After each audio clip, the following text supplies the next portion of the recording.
There's just one place to get our lowest payment on the new 2024 Acura ZDX, $299 a month. It's the Season of Performance event at Acura of Pembroke Pines, #1 in the USA. If you're looking to take your home or business to the next level, then RM Contractors and Custom Drywall can assist you. RM specializes in new residential turnkey, new commercial turnkey, home and office remodeling. Call them for free estimates. Serving all of South Florida, licensed and insured. Call Ray or Mike, 305-345-3649. You work hard to create the perfect atmosphere. You dream it, we'll build it. RM Contractors and Custom Drywall, 305-345-3649 or Instagram at RMC Fisher Island.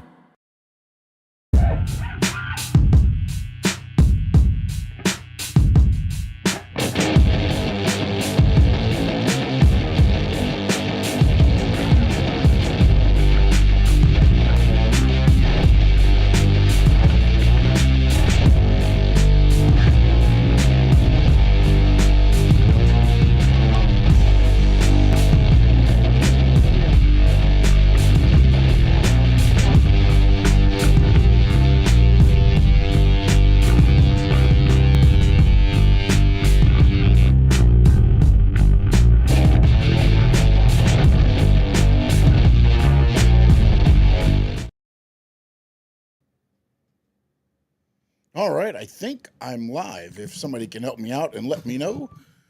For some reason, the computer glitched. It's been that type of day. This will not be a long recap.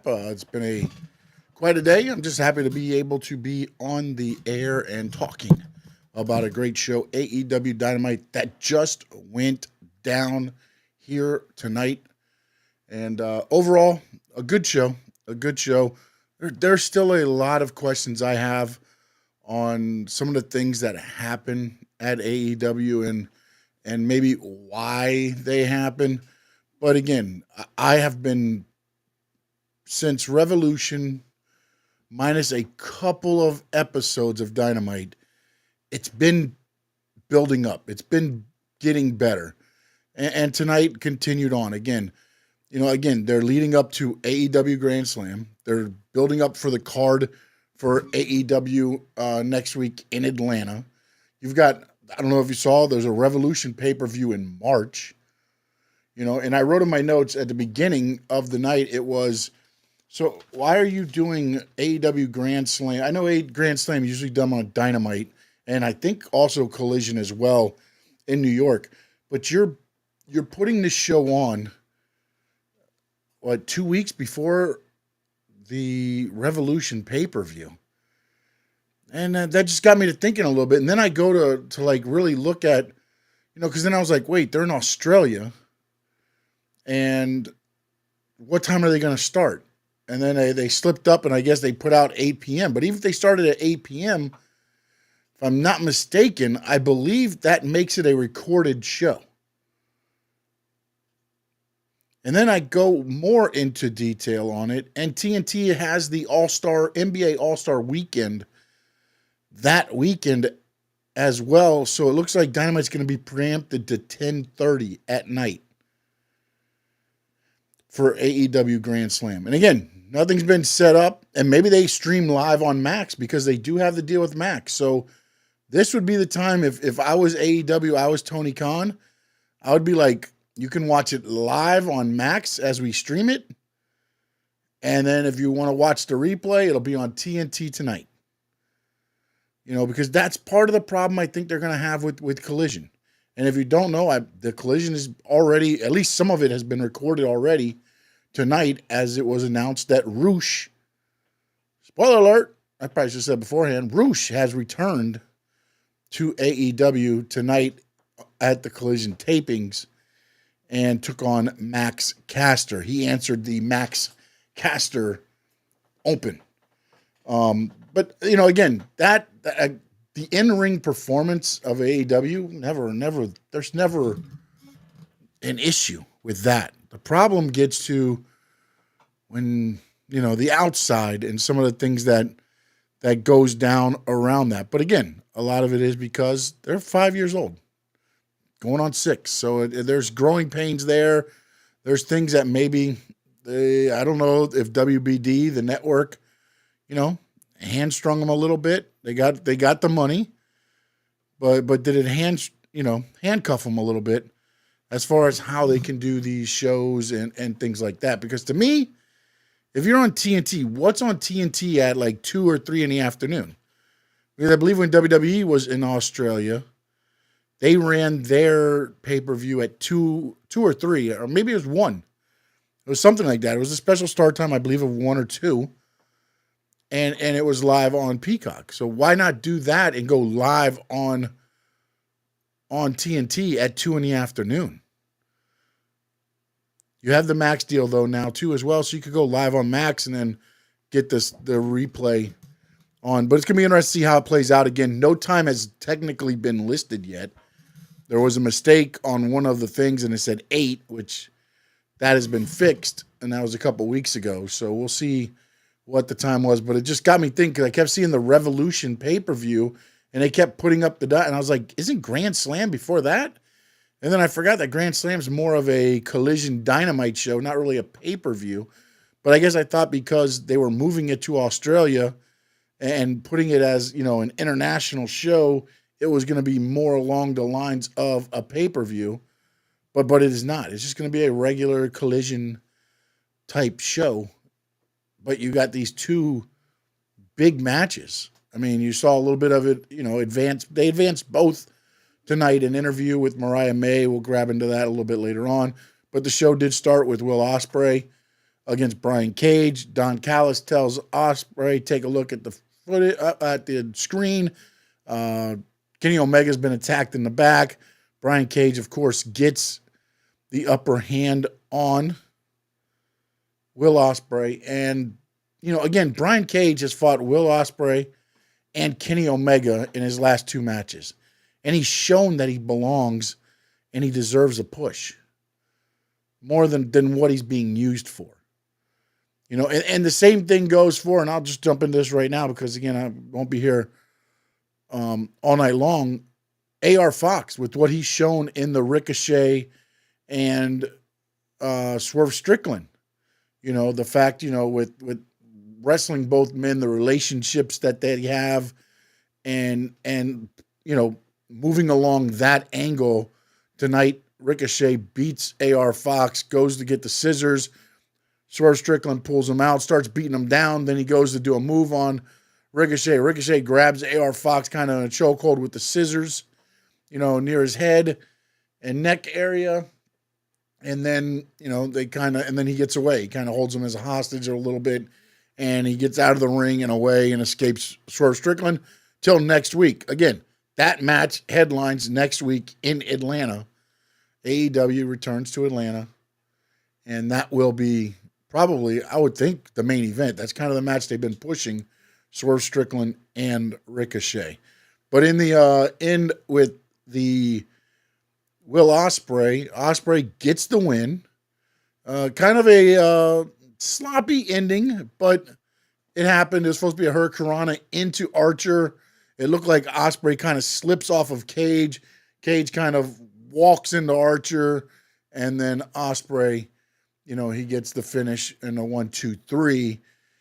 And then the attacks come. Here comes Archer out, but then here comes Omega with a chair. Kind of takes out, they kind of handle Archer and Cage, which, again, I don't like the fact that they're just the 2 guys to beat down on in the Don Callis family. But that's where it is right now. Out comes Kyle Fletcher and Takeshita, and then the beatdown begins. And then in the end, it's Don Callis and the family over Will Ospreay and Omega again this week. Last week, Omega and Ospreay stood tall, made the challenge. The challenge was accepted. And now this week, you have Ospreay and Omega left laying in the ring. And then it came down to Hangman Page was in the back looking for Swerve Strickland. He goes in the locker room and he says Swerve's not there. Then he's walking around. He bumps into MJF. MJF goes into a long tirade of like, how does he gets, the breaks But then I breathe wrong and it's all my fault. This and that. He talks about Jeff Jarrett's match tonight against Claudio Castagnoli, where if Jeff Jarrett wins, he gets a shot at the AEW heavyweight title. And he kind of says, you should have made a deal with the devil. You didn't. So you're not going to end up getting an AEW title shot. Kind of teasing along the lines that, he may get involved in the match with Claudio. We go out to the ring. It is Claudio versus Double J. An okay match for what it was. Again, it's Double J has the crowd. It's Huntsville, Alabama. The crowd's going for him here and there, getting a couple of cheers, getting a couple little bright spots in. It looks like he might go for the win. And then out comes Wheeler Yuta. Well, Wheeler Yuta was actually out there. Slides in a chair. Jeff Jarrett hits Wheeler Yuta. Goes to hit the stroke on Claudio. Bends down to do the stroke. And Moxley's there. Gets him with the DDT. Hits him with the DDT. Claudio hits him with his finish twice. And Jeff Jarrett is pinned.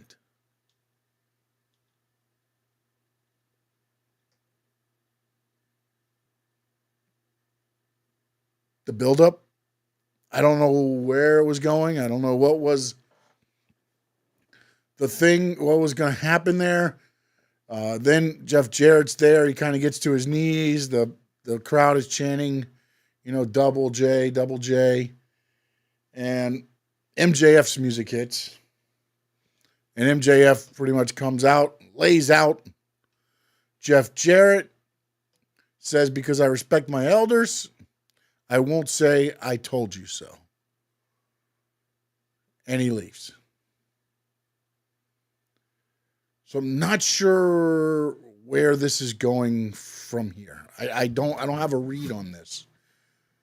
Because to me, it has ended what Jeff Jarrett said he came back to do.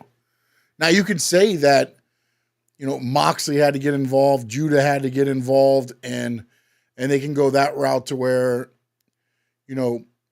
it was stolen from him, kind of, where he didn't get beat, but, it got robbed from him with all the interference and all that. Maybe that's the route they go, but then Moxley comes out, lays him out,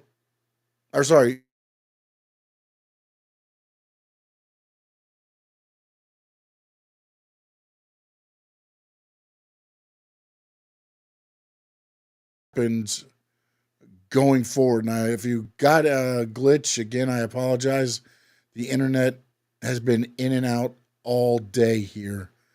And right now I'm just happy that I am on. So if I glitched or if anything happened, I apologize, and I will try to make sure everything's squared away. The Ricochet AR Fox match was next. After that was done, they went to Moxley.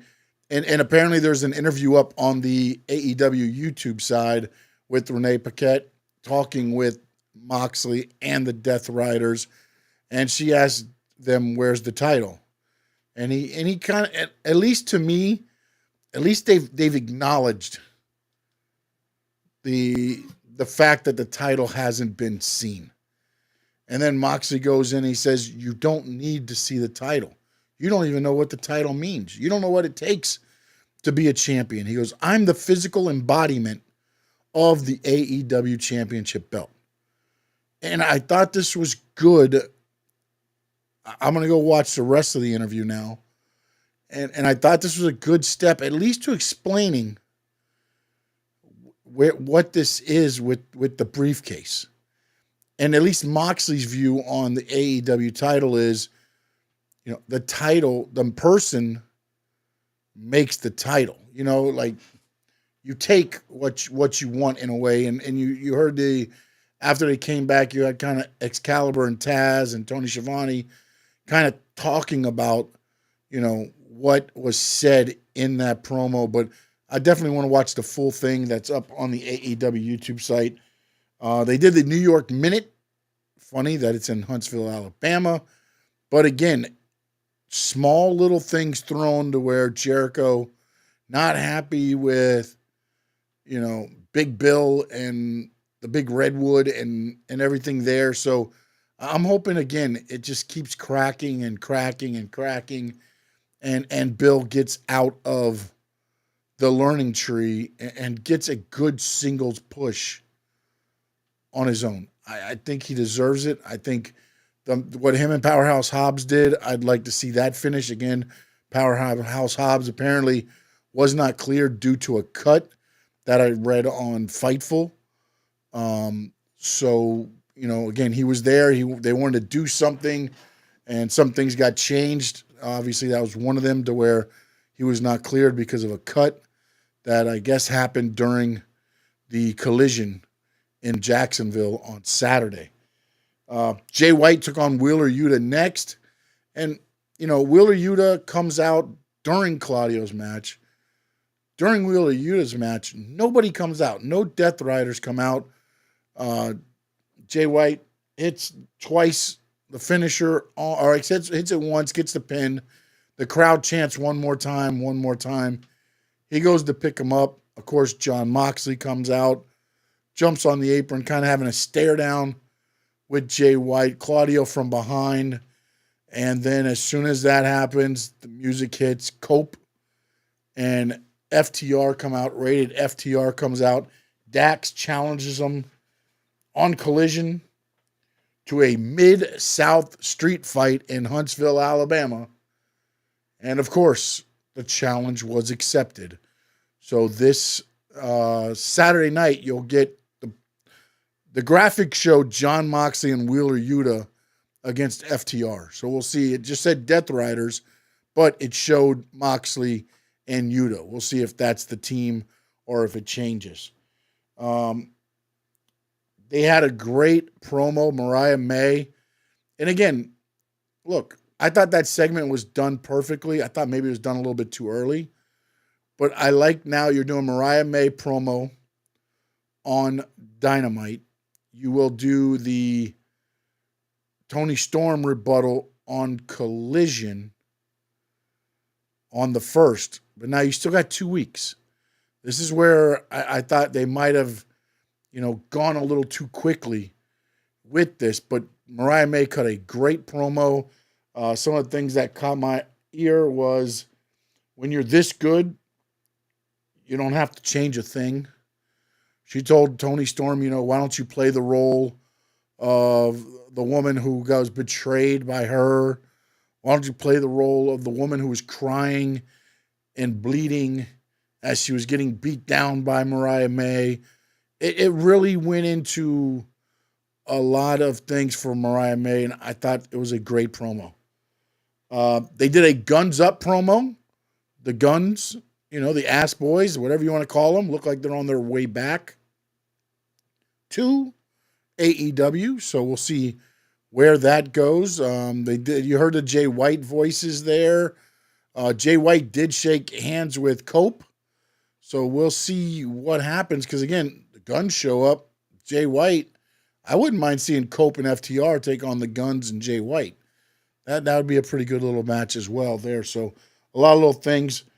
The other thing I saw when they were doing some of the matches for Collision, it is going to be Nick Cage and Kip Sabian taking on Samoa Joe and I believe it was Hook. And I looked to the side, and what do I see? Christian Cage there. And that's the role I want to see Jericho in, because Jericho is teaming up with the Bad Apple, Brian Keith, and they're going to take on the Outrunners on Collision. To me, that should be Big Bill's spot. Like, I don't need to see Jericho wrestle, just like Christian Cage does. Why am I going to wrestle against Samoa Joe and Hook? No. I'm going to stay on the outside. You guys handle that work. Like, that's the role I want to see Jericho more in. Make him that attraction. When he wrestles, it means something.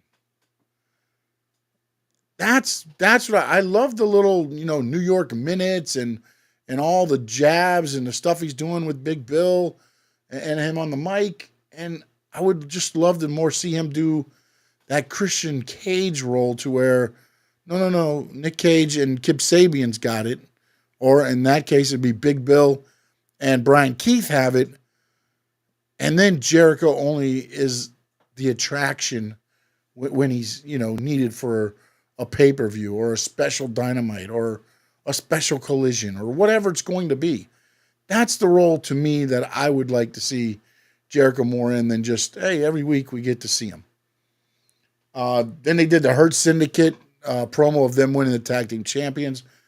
I'm cannot wait to see what they do in AEW. I don't think they were given the right ability to see what you could get out of the Hurt business in WWE, that I am so interested to see what happens with the Hurt Syndicate. Bobby Lashley, Shelton Benjamin, MVP, in the ring, out of the ring. And they could be tag team champions for a while. And you could line up guys and you could have great shows and great matches and keep the title fresh and keep the Hurt business hurting people. A lot of stuff you can do with them as the tag team champions on Dynamite, Collision, pay-per-views. I can't wait to see what happens with them in AEW. Then you had CEO Mercedes Mone. She was in her American Gladiators gear, and she took on Yaka Sakazuki. And look, man, Sakazuki was a great match. There was a couple little, mishaps. The springboard, it didn't happen the way, everything wanted to go. But overall, I think she got over what she needed to do to show her as a, legit contender for the titles or for any one of the titles that Mone has. Couple close falls. And at the end, of course, Mercedes Mone wins the match. I found it was 9:30 and they said the main event is next. And I was like, oh, I wonder if they're going to do something else at the end. And no, they did the vignettes. They came back at about 9:42, 43. But they went about 20 minutes close to it. If not, maybe with the introductions. I don't think I looked back down afterwards, but the introduction started at about 40. So, they went over to about 10:05. So overall, I mean, they put on a great match. A great match. I thought, again, I feel like Mercedes Mone is now getting her footing under her for what is AEW. I felt she was too WWE-ish at the beginning. Now it feels like she's getting the footing under her. She's not that look, she's always can perform in the ring. The problem was I felt like she was doing WWE-ish stuff, mechanical stuff, things like that. Now, she started, a few matches back, she started it, but you can see that now she's pushing, she's pushing all the right buttons right now. And I'm happy to see that because for a little bit, I didn't know what was going to happen because I didn't feel she was getting across to the AEW fans. Yeah, they popped when she came out and the things like that, and they did the CEO, the dance and stuff. But when her match started, they really weren't into them as much. And this one, again, I don't know how much wrestling this crowd had seen up until this point. I don't know if they did all the Collision taping or if they started taping more Collision after the matches that, they just had. But there was times where they felt a little flat, but they were also into it a lot of the time. I would say, like 90% of the time they were in it, and then maybe 10% of the time, there was a little bit of, let's see what's going on here and things like that. But again, overall, Dynamite I thought delivered. Collision, we'll see what happens on Saturday. It is going up against the Royal Rumble, so we'll see where that goes. There will be no live SmackDown show until they go back to 2 hours. It's just too much to try to do a show at 11 o'clock on a Friday night. And you also, you have all the other shows going on. So I will do a recap on Saturday and put out, and then the Collision recap will be out on Sundays. And then also the Cookout Clash starts this weekend, Sunday for NASCAR. So NASCAR will start hitting the Stanley Media House Network, and also more sports talk. We'll start talking a little bit more about the Jimmy Butler stuff going on, and looking at the Panthers season, and then of course Dolphins are year round, Miami Hurricanes football year round, basketball team not doing so well. So a lot happening here on the Stanley Media House Network. Appreciate everybody tunes in to our live recaps after Raw and after Dynamite. Again, we will post Collision and SmackDown, and we will go live after the race, the NASCAR race, and discuss that. The Clash this weekend may be recorded because I believe it's a nighttime race, which means it'll probably get over close to midnight on Sunday night going into Monday morning. So I will probably post this one because it's a all-star type event, and then the Daytona 500 rolls your way February 15th as well. So actually February 16th is the Daytona 500. February 15th is your Xfinity race. And of course you've got the dual clashes and everything leading up to all that. So a lot going on here. Please hit that subscribe button. If you're watching on X, on Twitch, on the Facebook page, Stanley Media House, I appreciate you. Please hit the like, jump on over to the YouTube channel. Please hit that subscribe. Trying to get to those 1,000 subscribers, on the way to 5,000. That's my goal right now. If we can get more, of course, I want to get there. But also jump over to Facebook, hit the Stanley Media House Network page, like it, become a part of the community, join the community here. Appreciate it. It's all about respect. It's all about the fans. And as the words of the great Gordon Sully, so long from the sun, shine, state.